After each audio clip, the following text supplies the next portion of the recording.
Assalamualaikum warahmatullahi wabarakatuh. Waalaikumsalam warahmatullahi wabarakatuh. Ilahi lastunil firdausi a'la wala aqwa ala naril jahimi fahabli taubatan waghfir dhunubi fa innaka ghafirud dambil azimi ilahi lastunil firdausi a'la wala aqwa ala daril jahimi faham li taubatan waghfir dhunubi fa innaka ghafirud dambil azimi ilahi lastunil firdausi a'la wala aqwa ala daril jahimi fahabli taubatan waghfir dhunubi fa innaka ghafirud dambil azimi. Bismillahirrahmanirrahim. Alhamdulillahi rabbil alamin. Wassalatu wassalamu ala ashrafil anbiya'i wal mursalin Sayyidina Muhammadin wa ala alihi wa sahbihi ajma'in. Amma ba'du fala hawla wa la quwwata illa billahil aliyyil azim. Para bapak ibu jamaah pengaosan ingkang pinulya, syukur alhamdulillahi rabbil alamin. Wonten dalu menika kula lan panjenengan sedaya kaliyan Gusti Allah tasih dipun paringi nikmat panjang umur, tetep iman lan Islam ugi sehat wal afiat, sehingga wonten dalu menika alhamdulillah kula lan panjenengan sedaya niki saged rawuh, saged hadir lan tempal teng Masjid Al-Ma'arif niki dalam rangka pengaosan rutin. Mugi-mugi mawon pengaosan niki senantiasa bermanfaat kangge kula lan panjenengan sedaya dan mugi saged istiqomah. Amin ya rabbal alamin. Sholawat dan salam mugi tetep kahaturaken dumateng junjungan kita, panutan kita, Nabi besar, Nabi agung, Nabi Muhammad sallallahu alaihi wasallam lan para keluargane, para sahabate, ugi sedaya pengikuti ngantos akhir zaman. Dan mugi-mugi mawon kula lan panjenengan sedaya niki kelak wijanten dinten kiamat pikantuk syafaatipun. Amin ya rabbal alamin. Bismillahirrahmanirrahim. Wasalisuha lan utawi kaping telune sitah nomor 3 saking rukun-rukun iman iku antuk mina nyintongi manaken sapa sira bikutubihi kelawan pira-pira kitabe Gusti Allah. Rukun iman ingkang nomor 3 nggih menika iman dumateng kitab-kitabe Allah. Pertama, iman dumateng Allah. Nomor kali iman dumateng para malaikat Allah. Nomor 3, iman dumateng kitab-kitab Gusti Allah. Maknal imani utawi maknani iman bil kutubi kelawan pira-pira kitab Allah iku at-tasdiqu ngestokaken. Nanti dipun jelasaken secara detail napa kang dimaksud iman dumateng kitab-kitab Allah. Nek rumiyin kita wis penting apal rukun iman. Lajeng maksud napa penjelasan secara terperinci kepundi nanti dipun jelasaken. Nistokaken beneraken bi annaha kelawan sedune kutub iku kalamullahi pengendikane Gusti Allah al-munazzalu kang den temurunaken ala rusulihi ing atase pira-pira utusane Allah alaihi wassalatu wassalam. Makna iman dumateng kitab-kitab Allah nggih menika membenarkan dengan seyakin-yakinnya bahwa kitab-kitab Allah niku sedaya adalah kalamullah, pengendikane Gusti Allah, firman Allah yang diturunkan kepada para rasul-rasulipun Allah alaihi wassalatu wassalam. Dadi boten cuma ten Kanjeng Nabi tok, boten cuma Al-Qur'an tok. Ya kita umat Islam kitab sucine Al-Qur'an. Tapi sadari Al-Qur'an kan boten. Iya. Napa Pak? Zabur, Taurat, Injil, enten suhuf, ya. Dalam Al-Quran Allah kalau suhufi Ibrahim wa Musa. Nabi Ibrahim dipun paringi suhuf. Nabi Musa sebelum menerima Taurat dipun paringi suhuf. Ini termasuk kitab-kitab Allah. Jadi boten cuma teng Al-Quran nana. Itu iman dumateng kitab Zabur, iman dumateng kitab Taurat, iman dumateng kitab Injil, iman dumateng suhuf-suhuf itu. Inilah kehebatan, kelebihan agama Islam yang dibuktikan oleh Nabi kita Nabi Muhammad Sallallahu Alaihi Wasallam.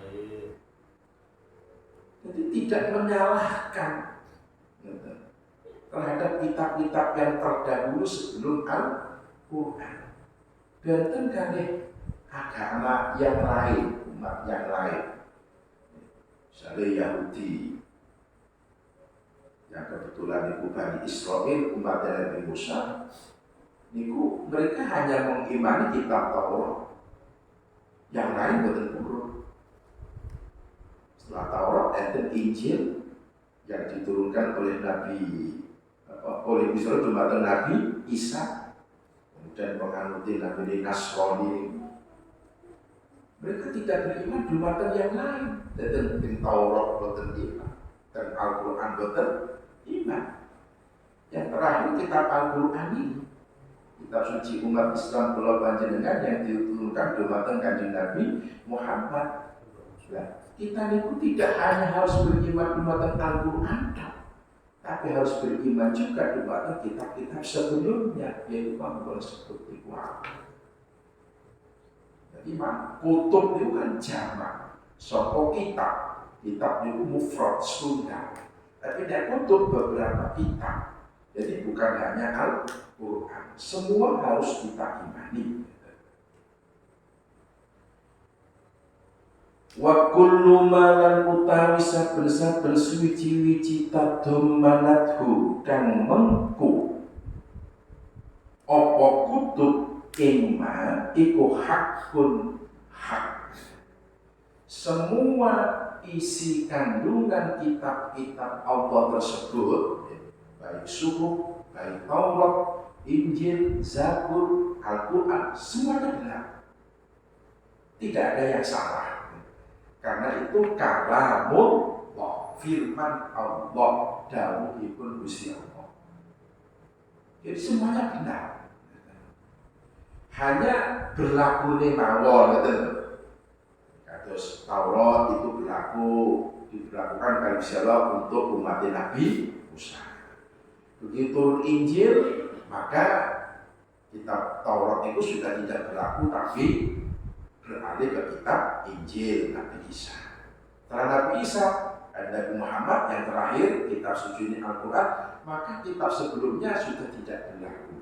Tapi bukan berarti itu salah, betul. Hanya sudah tidak diberlakukan. Yang berlaku sampai saat ini hatta ila yaumil qiyamah, sampai hari kiamat itu hanya Al-Quran, kitab suci umat Islam. Dan Al-Quran itu membenarkan isi kitab-kitab sebelumnya, membenarkan isi kitab Taurat, membenarkan kitab Injil. Jadi itu saling keterkaitan, karena semuanya itu dawuh Gusti Allah. Sedaya itu kalamullah. Sebetulnya tidak ada yang bertentangan, itu yang asli loh. Taurat yang asli, Injil yang asli. Itu tidak ada yang bertentangan. Hanya mungkin ada perubahan-perubahan sedikit, tapi itu bertentangan. Kata misalnya tentang kanjeng Nabi Muhammad, Nabi kita yang terakhir, Nabi umat Islam. Itu diterangkan dalam kitab Taurat, diterangkan dalam kitab Injil.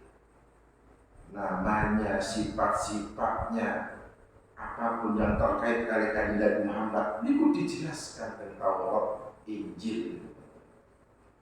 Ya hanya kecurangan ulama-ulama mereka, ulama Yahudi, ulama Nasrani, itu berbuat curang. Yang mestinya niku disebut kanjeng Nabi Muhammad beserta sifat-sifatnya, niku didelik nih. Apa didelik? Disembunyikan, disembunyikan. Makanya kalau mereka Yahudi Nasrani mengamalkan isi kandungan Taurat dan Injil yang asli, itu sudah pasti harus masuk Islam. Karena diharuskan beriman dumateng kanjeng Nabi Muhammad, harus itu. Jadi kalau itu jelas, Nabi Muhammad disebut, sifat-sifat disebut, bahkan sampai dijelaskan tentang Taurat itu warna kulit Rasulullah itu putih kemerah-merahan, detik itu tidak terlalu tinggi dan tidak terlalu pendek, tapi standar ideal. Itu disebutkan, sifatnya akhlaknya disebutkan. Tapi oleh mereka disembunyikan, bahkan dirubah. Makanya ada dawuh Gusti Allah, yuharrifunal kalima an mawadhi'i. Mereka mengubah. Jadi kanjeng Nabi hakim Taurat itu dipenjelasan warna kulitnya putih semu abang, putih kemerah-merahan sae, itu dipalsu kali mereka. Itu dibuang diganti, kulitnya kanjeng Nabi itu hitam, irang, dirubah. Kanjeng Nabi detik itu ideal, tidak terlalu tinggi, tidak terlalu pendek, itu dirubah malah. Ingat Muhammad itu wong dulu, cara beri bahasa lain dulu loh, dulu, apa itu cangklong betul, tubuh betul. Padahal demikian tadi disembunyikan. Makanya kenapa ada salah satu ulama Yahudi yang kemudian masuk Islam itu namanya Abdullah bin Salam. Itu menjadi ulama dalam agama Islam. Itu aslinya Rumiyun itu ulama wong Yahudi. Itu ketika kasih ahli, bapak itu kan ahli kitab Taurat. Abdullah bin Salam itu nggak kayak Abdullah. Jadi mengajarkan isi kitab Taurat bukan putranya Abdullah. Semua diajarkan. Hanya beberapa lentil tertentu itu tidak diajarkan. Ini dipendek, disimpan di dalam kotak, dikunci, dipeseni, penotarialit. Ojo wani-wani buka itu, dan menurut penotarialit asal, ojo sampai dibuka. Setelah bapaknya meninggal, dia sudah menjadi dewasa, penasaran. Kenapa bapak saya kok wanti-wanti pesen tidak boleh membuka kotak? Penasaran ada apa ini? Akhirnya memberanikan diri membuka. Ternyata apa? Nikulah yang belum masuk tahu disembunyikan tentang Kanjeng Nabi Muhammad. Nah ini yang tidak diajarkan pada umatnya Bani Israel, sengaja disimpan nih tentang Kanjeng Muhammad dan sifat-sifatnya. Ternyata ada yang disembunyikan. Jadi ada kitab yang orsinil asli Taurat Injil, itu pasti mereka akan beriman kepada Kanjeng Nabi dan akan beragama Islam, itu sudah pasti. Lajeng yo napa kitab Gereja saat ini Injil macam-macam Injil sesuai dengan pengarangnya. Ono Injil Matius, ono Injil Markus, ono Injil Barnabas, macam-macam. Sesuai dengan pengarangnya. Quran enten, Quran niko Quran enten. Betulnya dijaga kemudian insyaallah. Oleh Allah dawuh, inna nahnu nazzalna dzikra wa inna lahu lahafizun. Dijaga oleh Allah kemurnian kitab suci Al-Quran. Maka jangan coba-coba ada yang berani mengurangi satu huruf pun Al-Quran, pasti akan ketahuan, tidak bisa dimasukkan. Tapi kehebatan agama Islam ini, mereka tidak kemudian membeda-bedakan antara Quran dengan kitab sebelumnya, Taurat, Injil, Zabur. Kita harus beriman kepada kitab-kitab tersebut karena semuanya adalah saking Allah. Iku kalamullah sedaya. Wa nuzulu halan utawi temurune kutub, turunnya kitab-kitab Allah niku iku biangkanat kelawan minta ana apa kutub ana iku maktubatan den tulis alal alwahi ing atase pira-pira papan. Kitab-kitab Allah niku turunnya niku macam-macam. Ada yang ditulis di papan-papan. Papan itu misalnya sirap dari kayu, ngeten iki papan. Enten kalane lempengan besi, enten kalane dari daun-daunan, enten kalane kulit tadi. Kitab Taurat itu ditulis di atas papan. Jadi kita masuk kitab-kitab tafsir, kata misalnya kitab Sawi atau yang lain, tafsir Sawi, bahwa Taurat itu tertulis di 7 papan. Tertulis bahasa itu bahasa Suryani, ada Suryani, ada Ibrani, ada Araban. Taurat itu bahasa Suryani, itu ditulis di atas papan. Karena suatu ketika, menurut sebagian ahli tafsir, Nabi Musa itu pernah marah besar setelah beliau ulang munajat. Karena itu terkenalkan Nabi Musa itu kan munajat bukit namanya Tur zina kan ada atas perintah Allah selama 30 hari plus 10 hari, jadi genap 40 hari. Kalau Bani Israel karena Nabi Musa dititipkan teng sejarah Nabi Musa kan aran Nabi Harun. Ditinggal munajat selama 40 hari itu kaum Nabi Musa Bani Israel itu dititipkan Nabi Harun. Diwanti-wanti Nabi Harun dijogo kaum Israel sebagai saudara yang beriman. Terus sampai ketika ditinggal Nabi Musa berubah. Begitu Nabi Musa niku kembali malih teng kaum setelah 40 hari, Nabi Musa niku kaget lan marah.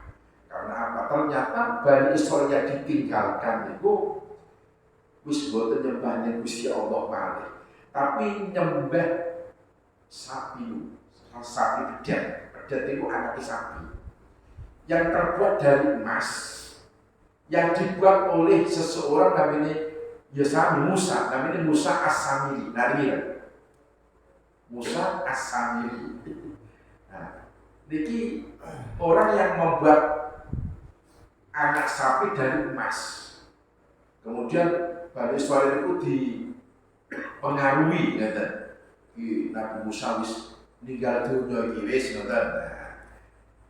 Ayo kita sekarang menyembah sapi pedet yang terbuat dari emas. Jadi emas itu dibentuk sedemikian rupa dijur digawe sapi.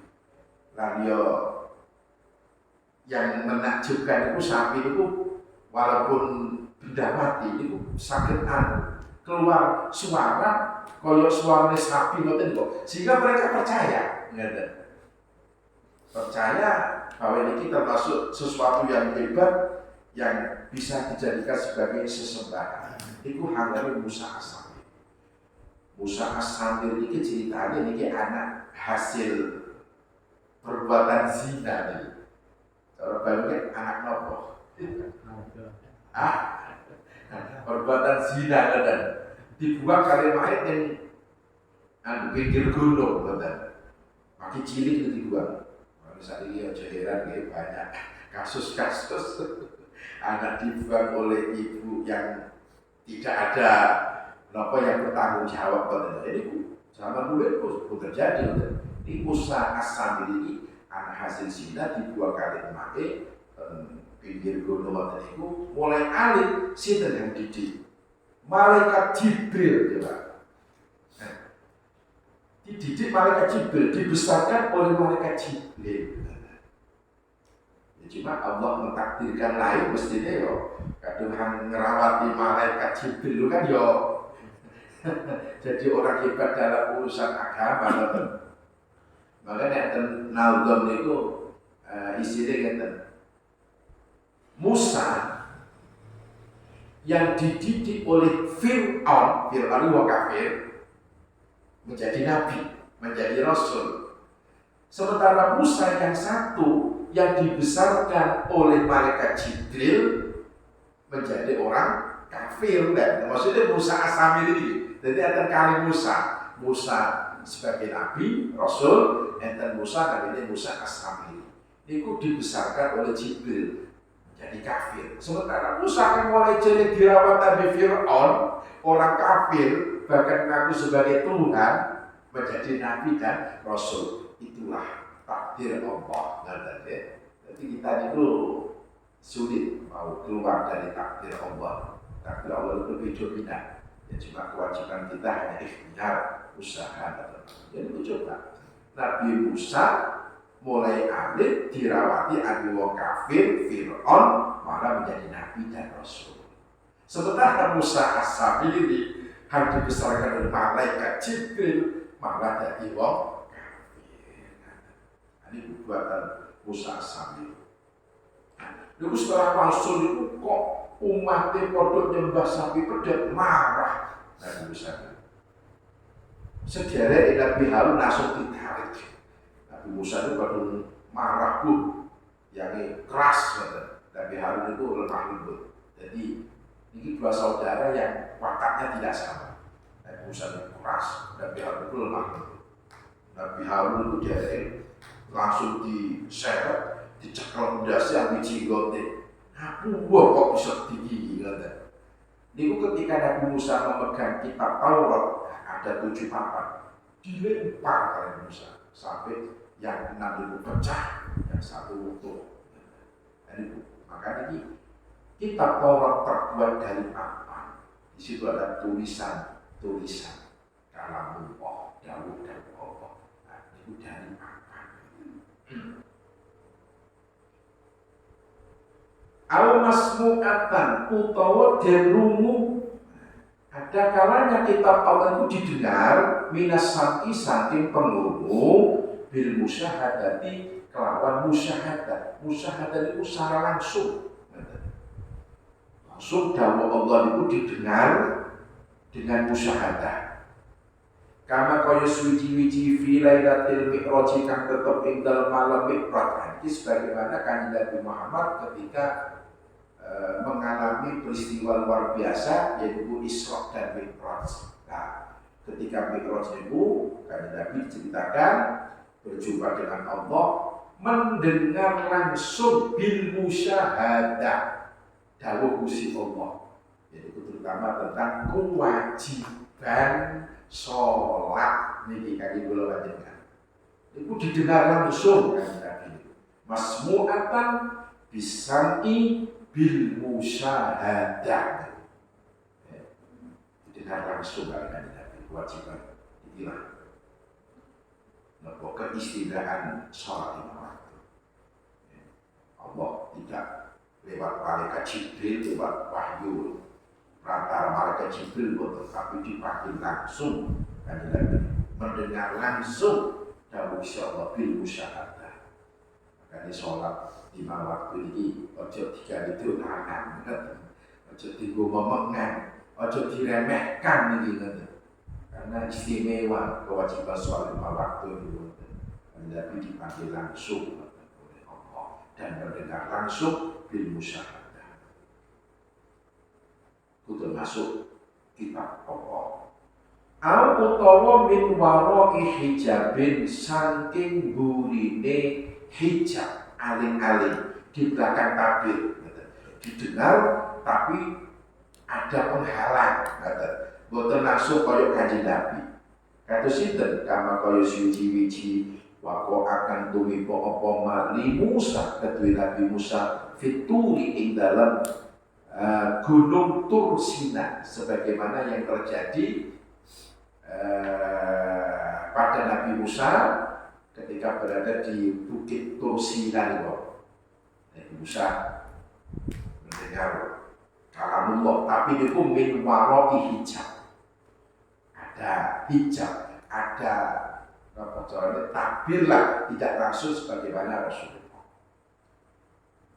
Nabi Musa itu diceritakan ketika mendengar langsung, walaupun ada hijab kalamullah, itu merasa nyaman, anteng, sampai-sampai Nabi Musa itu saat itu ingin melihat langsung Allah. Itu bagi guru kalamullah. Itu rasanya kalau Allah tidak ada nikmat yang lain. Sampai Nabi Musa kan dalam Al-Quran disebutkan ingin melihat langsung, ingin perlu langsung di mata Allah. Diceritakan dalam sebagian tafsir itu Nabi Musa ya digodok oleh iblis. Ketika mantul mendengar kalamullah itu mau, iblis masuk ke dalam bumi, muncul saking selangkangan ini sore Nabi Musa, bisi Nabi Musa. Iku palsu, iku berjaya iku palsu. Kadung kepengin perlu temenan, ada kejelo roh dumateng Allah. Kalau tidak tenang, akhirnya Nabi Musa itu atur kepada Allah. Arinallahu jahratan. Ya Allah, mohon kau tampakkan zatmu dengan terang-terangan. Saya ingin melihatmu secara langsung. Kenapa Gusti Allah? Dijawab Gusti Allah. Ya kok dengan gunung yang kewedi, itu gunung paling besar, gunung Jubair, itu gunung terbesar. Delengen gunung iku, kadung misalnya gunung iku ketika saya menampakkan diri tetap tidak hancur, kamu akan bisa melihat saya. Ternyata apa yang terjadi? Ketika Allah itu bertajalli menampakkan zatnya, gunung sebesar itu hancur lebur. Nabi Musa langsung semaput. Begitu siuman, sadar Musa, ya Allah, mohon kau ampuni diriku. Jadi merasa bersalah Nabi Musa. Kok permintaannya niku kepingin perlu langsung melihat langsung Gusti Allah. Ini gunung itu hancur lebur, gunung yang terbesar. Sampai terbagi menjadi 4, loro teng pundi, teng Madinah, loro teng Mekah. Termasuk Jabal Uhud, gunung Uhud itu pecahan saking itu. Gunung napa Jubair yang hancur lebur ketika Allah bertajalli. Nabi Musa senaput langsung. Tak kuat gunung gede banget, apalagi Nabi Musa. Hal ini Gusti Allah itu dawuh teng Nabi Musa itu, tapi min waro'i hijab. Sampai Nabi Musa kan dikenal kalimullah kan, Nabi yang mendengar langsung kalamullah, itu pun min waro'i hijab. Tidak seperti Rasulullah ketika mi'raj bil musyahadah. Ternyata kan Nabi lebih hitam. Au min malakin utawa saking malaikat musyahadin kang den sekseni, atau lewat malaikat yang disaksikan kalamullah itu. Kama kaya suwiji-wiji ruya kang den riwayataken apa mah rupane antal Yahuda, seluruhnya wong Yahudi iku kalu ucap sapa Yahudi li Rasulillah marang Gusti Kanjeng Rasulillah sallallahu alaihi wasallam. Ana wong Yahudi iku matur dengan Kanjeng Nabi, ala tukallimullaha wa tanduru ilaihim in kunta nabiyyan kama kallamahu Musa wa nadhara ilaihi. Wong Yahudi niku ya Nasrani, niku merasa dirinya orang-orang hebat, orang-orang suci ya. Mereka mengatakan nahnu abna'ullah wa ahibbahu, kami ini anak-anak napa lanane Allah, putra-putrane Allah, kami ini kekasih Allah. Sehingga kalau melakukan dosa itu Gusti Allah pasti mengampuni. Saya aja kok. Itu pernah terjadi. Ana wong Yahudi niku gawa lari cilik dengan Nabi Muhammad, lajeng ngomong ini, wahai Muhammad, apa yang kau katakan tentang anak kecil ini? Apakah punya dosa? Ada beda loh, lari cilik ini dosa. Kan betul cerita lari alit dosa sebelum balik. Ini dosa. Wong Yahudi ngomong, kami seperti anak kecil ini, kami tidak punya dosa. Tapi andaikan di siang hari kami berbuat dosa, malam Allah sudah mengampuni. Seenaknya kamu andaikan malam kami berbuat dosa, siangnya sudah diampun lah. Kami ini putra-putra Allah, kekasih-kekasih Allah. Maka turun ayat, fala tuzakku anfusakum. Jangan kalian menganggap diri kalian orang-orang suci. Ayatnya turun gara-gara ini. Karena yang tahu orang suci itu hanya Allah Subhanahu wa ta'ala. Pokoknya nanti karena kedelek nanti. Jadi maksud mereka itu lebih baik daripada yang lain. Makanya gengsi. Kalau iman tengah jadi gengsi gitu. Apalagi Nabi ini, Nabi Muhammad itu kan buatan keturunan dari Ismail kan. Kan Nabi Muhammad itu dari Nabi Ismail. Dari keturunan yang berbeda, satu ayat beda ibu kan, sami-sami ayat Nabi Ibrahim. Hanya Nabi Ibrahim ketika mengawini Siti Hajar melahirkan Ismail, ketika mengawini Siti Sarah melahirkan Nabi Ishak terus Nabi Yakub lah. Yakub ini namanya Israil. Dari keturunan Yakub ini disebut Bani Israil. Dan Nabi Muhammad dari Nabi Ismail, jalur yang tidak sama, berbeda. Makanya orang Yahudi itu betul-betul gengsi, karena tidak segaris keturunan itu. Kan yang gengsi itu kan betul saya. Yang baik itu mana yang benar itu yang harus kita terima. Nah gengsi kan betul. Oleh namanya gengsi ya repot nggak. Walaupun benar ada gengsi ya dia akan menerima. Itu namanya sombong. Tapi kan itu sombong. Bahkan itu mengaku dirinya anak-anak Allah, kekasih-kekasih Allah, berbuat dosa bebas, toh Allah nanti mengampuni. Makanya turun ayat pada dosaku anfusakum. Jangan menganggap diri kalian orang suci. Yang tahu itu hanya Allah, orang suci itu. Ulang, dari itu.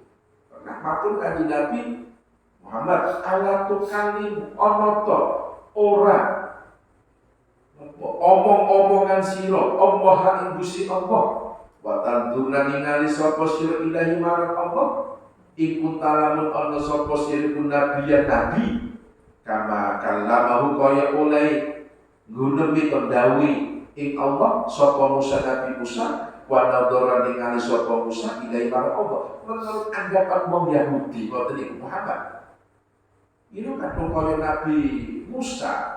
Ira kadang aku dadi nabi, mesti kok Nabi Musa, Nabi Isa.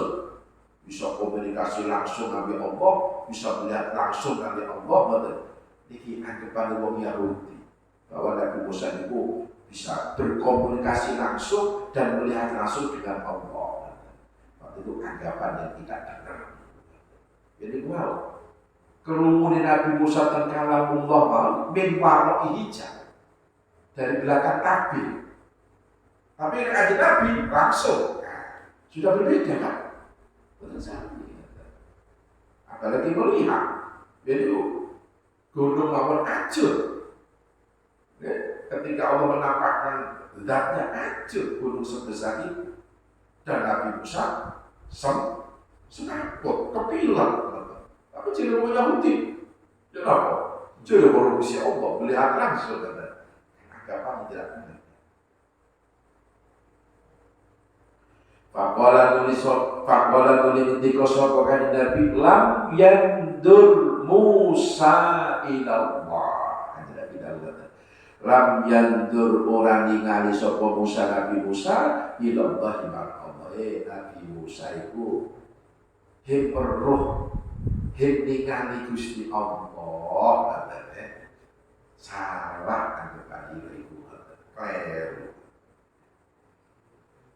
Fanazala maka temurun apa wa ma kana li basyarin ayyukallimahu Allahu illa wahyan aw min wara'i hijabin aw yursila rasula fayuhi bi idnihi ma yasha.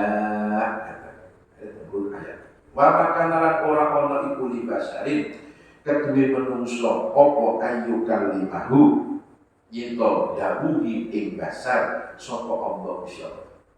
Tidak ada manusia yang langsung didhawuhi Gusti Allah illa wahyan kejaba berupa wahyu ngeten.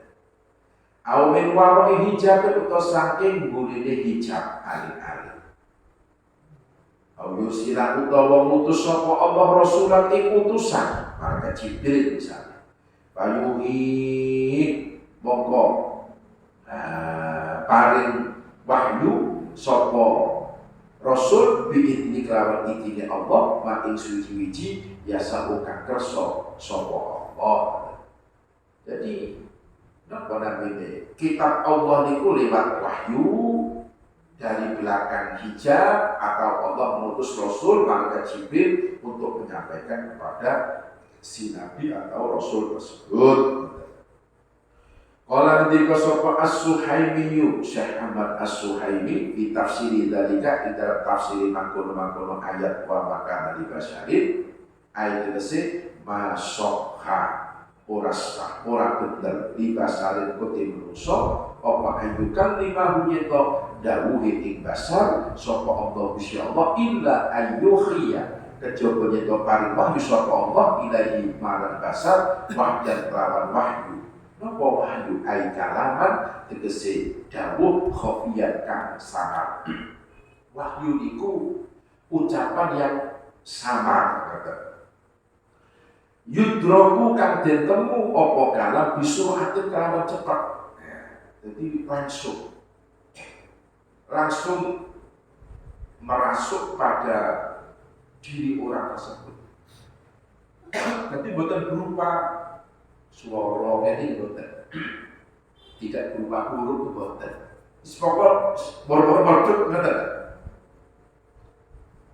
Sebagaimana yang terjadi Nabi Ibrahim, karena kau suci-suci sami akan kerumu, sokor Ibrahim Nabi Ibrahim, filmana dalam tingkah sari. Sebagaimana Nabi Ibrahim ketika tidur, raja bermimpi, kerumu.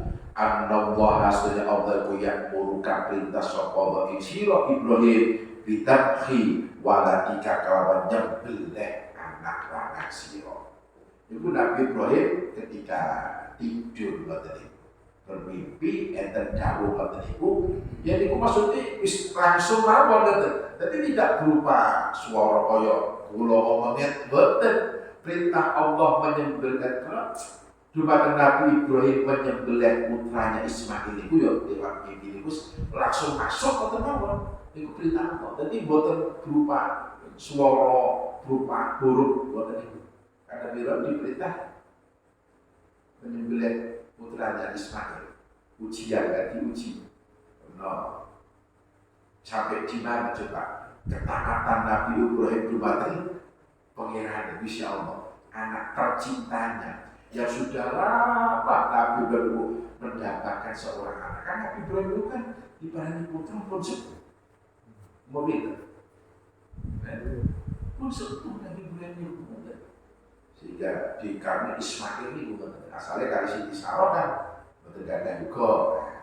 Jadi kepingin juga. Ya coba apa namanya ambil istri yang lain aja. Pun sepuh itu.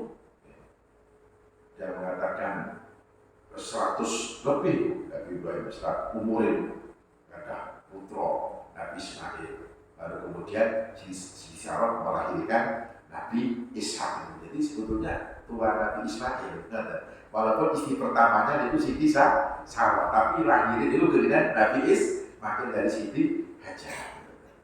Itu sepuh itu. Nah, bayangkan sudah lama mendapatkan kepingin gak ada putra, begitu gak ada putra, gak jenengan ini kok, kata berani gak jenengan, diuji kalau siapa, disuruh menyembelih. Coba kira-kira ya apa? Gak jenengan kan, wisuwi kepingin dua anak, gak jenengan kan dikokok menyembelih. Itu ujian Nabi Ibrahim. Karena ini perintah Allah, mau bagaimana lagi? Nah, ini berarti Nabi Ismail kemudian akan disembelih karena itu pun berkali-kali, 1 kali, 2 kali. Pertama Nabi Ibrahim itu atau ragu. Iki perintah Gusti Allah, kositan, mosok isun kon beleh anak saudara. Allah kositan ini, makin ragu terang. Sehingga pikir-pikir, itu malam bolu Dzulhijjah. Makanya malam bulan itu disebut tarwiyah. Hari ke-8 itu disebut hari tarwiyah. Kita sudah poso tarwiyah kan 9 Arafah. Tanggal 20 ini kan poso tarwiyah Dzulhijjah. Jadi itu tarwiyah itu maksudnya kan Nabi Ibrahim kan saat itu pikir-pikir perintah Allah positif tadi gila. Makanya tarwiyah. Lalu malam 9 ada perintah lagi sampai 3 kali, akhirnya baru yakin bahwa ini bukan setan tapi Allah. Namanya Arafah. Arafah itu mengetahui bahwa dari Allah. Makanya kan hari ke-9 itu disebut Yaumu Arafah. Kita sudah puasa Arafah tanggal 9. itu yakin ini perintah Allah, jadi itu tiga Allah. Nabi Ismail kali Nabi Ibrahim gowo gampang gowo jadu dan pamit temu ibune Siti Hajar. Jadi itu ya pertama dikaget Siti Hajar arep dikapakan anak mereka itu coba tenan iki perintah Gusti Allah kan nyembelih kan di beberapa teko ya kan iki perintah Gusti Allah iki keluarga yang betul-betul ulia taat Gusti Allah niku nggih temenan lho nek wis perintah Allah niku wis keputi mawon perintah Allah. Nah ini kok di tengah jalan kan ada setan budok jadi setan kan oh lo tak dapat beli anakku dapat kurang ajar akhirnya kan dilempar kan setan itu lah dan itu akhirnya jadi lempar lo jumroh tadi kalau kata anak ular anak ustaz anak apa baru 3 kali dilempar setan makanya dia melempar jumroh itu kan diniati nopo melempar setan aja karena ceritanya kan itu peristiwa penyembelihan itu Nabi Ibrahim dengan Nabi Ismail.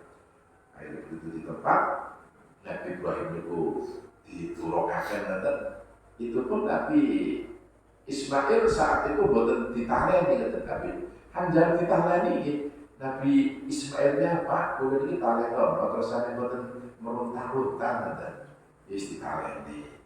Tutup pono anu kula niki napa namanya mripat kula kesane kula boten semprot begitu taatnya seorang anak yang masih kecil kata dibatan perintah Gusti Allah tapi yo sajane yo wis mosok yo anak arep golek anake piyambak ngoten tapi kira-kira ada perintah Allah ya iki ujian dari Nabi Ibrahim tapi alhamdulillah semua bisa apa namanya terlampui begitu pun siap Nabi Ismail itu siapa yang kan disuruh gile cara bahasa kita susah jadi hektico udah siregi apa Nabi Ismail pun pak itu perintah Allah panjenengan lampai mawon insya Allah panjenengan mendapatkan diriku minas sobi orang-orang yang sabar.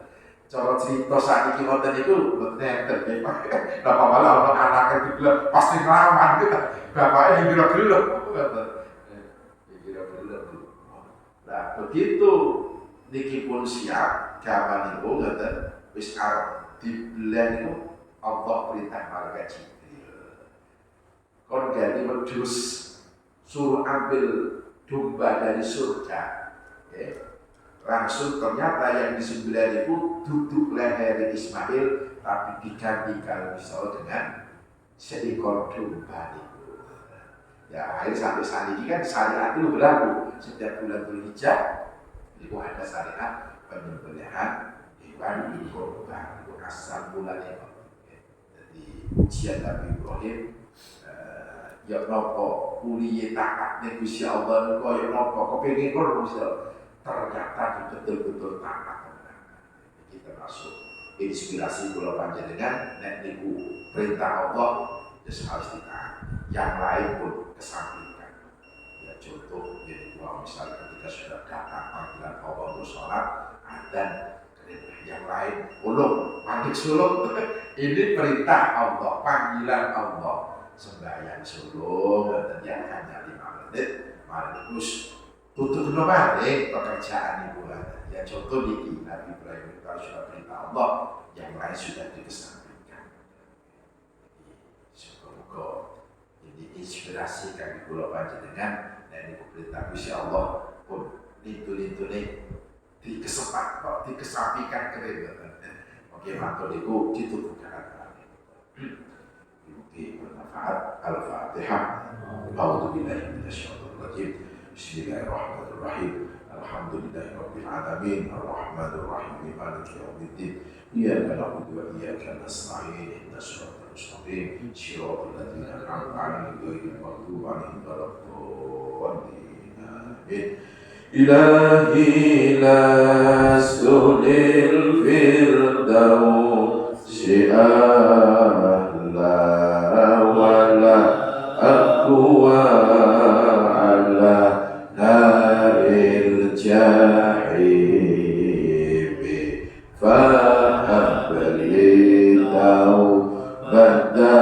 واغفر ذنوبي فإنك غافر الذنب العظيم